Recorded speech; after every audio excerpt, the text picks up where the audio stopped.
nananatiling hindi makagalaw ang maraming barko sa Strait of Hormuz sa mga oras na tumitindi ang tensyon sa pagitan ng Estados Unidos at Iran. Sa gitna ng sitwasyon, sinabi ni Donald Trump na naghahanda ang US ng konkretong plano upang tulungan ang mga stranded na sasakyang pandagat at ang kanilang mga tripulante na makatawid ng ligtas. Ayon kay Trump, ang planong ito ay tugon sa panawagan ng mga tao sa mundo na apektado ng pagkaantala. Marami sa mga barko ay mula sa iba't ibang bansa na hindi naman direktang sangkot, ngunit sila ang labis na naapektuhan. Sinabi niya na mahalagang maibalik ang normal na daloy upang maiwasan ang mas malawak na epekto sa ekonomiya. Mga kapupong tinatayang higit sa 2,000 barko at libu-libong tripulante ang nananatiling nakaantabay.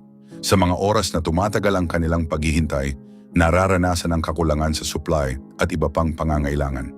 Ang sitwasyong ito ay nagdudulot din ng pagtaas sa presyo ng oil sa pandaigdigang merkado dahil ang nasabing ruta ay pangunahing daanan ng energy resources. Kasabay nito, may plano ang US na gumamit ng Navy escorts upang matiyak ang ligtas na pagdaan ng mga barko. Ngunit para sa Iran, sensitibo ang ganitong galaw. Sinabi ng kanilang mga representatives na ang anumang aksyon na hindi na pag-usapan ay maaaring ituring na paglabag sa kasalukuyang kasunduan. Iginiit ng Iran, mga kapupong, na ang kontrol sa rutang ito ay mahalaga sa kanilang pambansang interes. Para sa kanila, kailangang may malinaw na koordinasyon sa bawat plano. Sa kabila nito, patuloy ang komunikasyon sa pagitan ng dalawang panig at may senyales na parehong panig ay open sa usapan. Sa aktwal na sitwasyon, may mga ulat ng mga barkong pansamantalang pinahinto o inusisa. Ang ilan ay pinaghintay, ngunit nanatiling maayos ang kalagayan ng mga tripulante. Gayunpaman, nagdulot ito ng pag-aalinlangan sa mga shipping companies kaya marami ang pansamantalang huminto sa operasyon. Nagpatupad din mga kapupong ang Iran ng mas mahigpit na guidelines kabilang ang pagsunod sa itinakdang ruta at pakikipag-ugnayan bago makapasok sa Strait of Hormuz. Para sa kanila, ito ay isang plano upang mapanatili ang kaayusan. Ngunit ayon sa ilang eksperto, nagdulot ito ng mabagal na daloy ng trading at dagdag na pressure sa global supply chain. Bago ang pagtaas ng tensyon, mahigit 100 barko ang dumadaan araw-araw.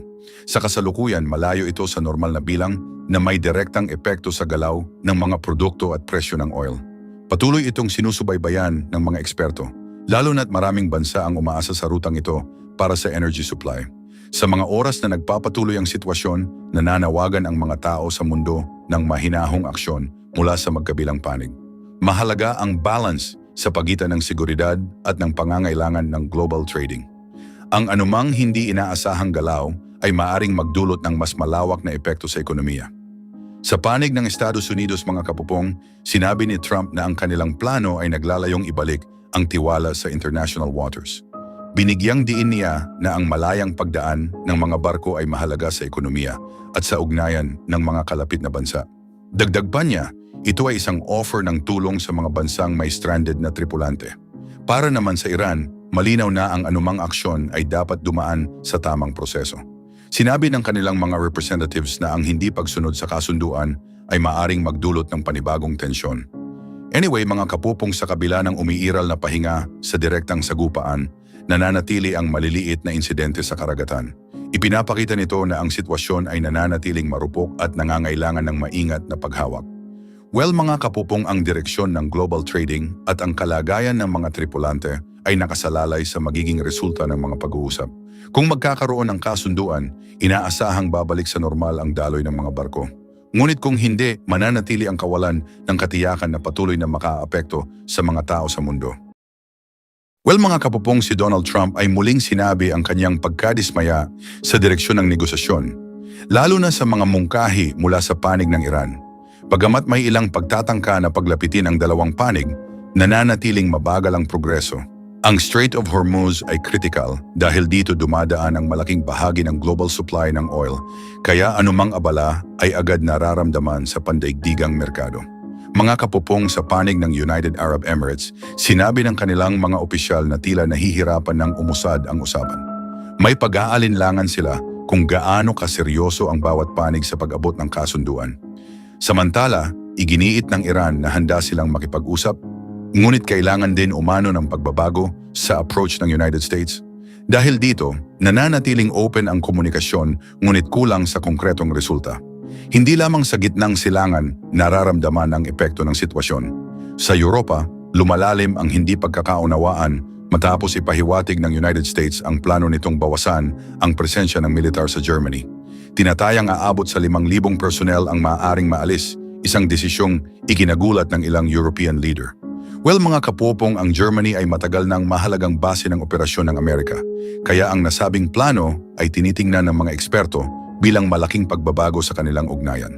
Para sa United States, bahagi ito ng mas malawak na plano na hikayatin ang mga kalapit na bansa na akuin ang mas malaking responsibilidad sa seguridad. Dagdag pa rito, sinabi ni Trump na maaaring isama ang Italy at Spain sa mga bansang maaapektuhan ng pagbawas ng tropa. Ito ay matapos tumanggi ang dalawang bansa na makiisa sa ilang operasyon na may kaugnayan sa Strait of Hormuz. Dahil dito, lalong naging malinaw ang pagkakaiba ng pananaw sa loob ng alyansa. Anyway, mga kapupong, sa mga oras na sinusubukan ng mga European leader na mapanatili ang balance sa kanilang relasyon sa United States, iginiit nila ang kahalagahan ng malinaw na plano at koordinasyon. Para sa kanila, hindi sapat ang biglaang desisyon, lalo na sa mga sensitibong issue na may kinalaman sa seguridad at trading. Patuloy rin ang pagtaas ng pressure sa Strait of Hormuz.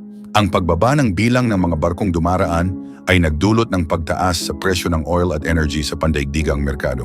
Dahil dito, apektado ang iba't ibang sektor mula sa transportasyon hanggang sa manufacturing.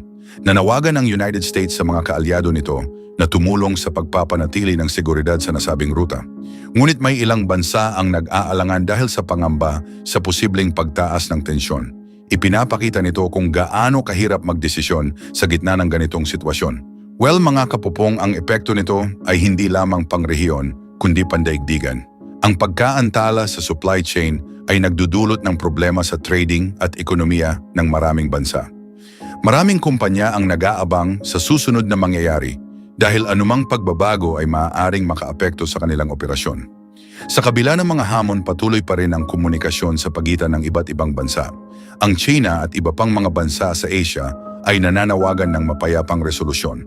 Para sa mga tao sa mundo, mahalaga ang katatagan ng Strait of Hormuz upang mapanatili ang maayos na daloy ng trading at energy resources.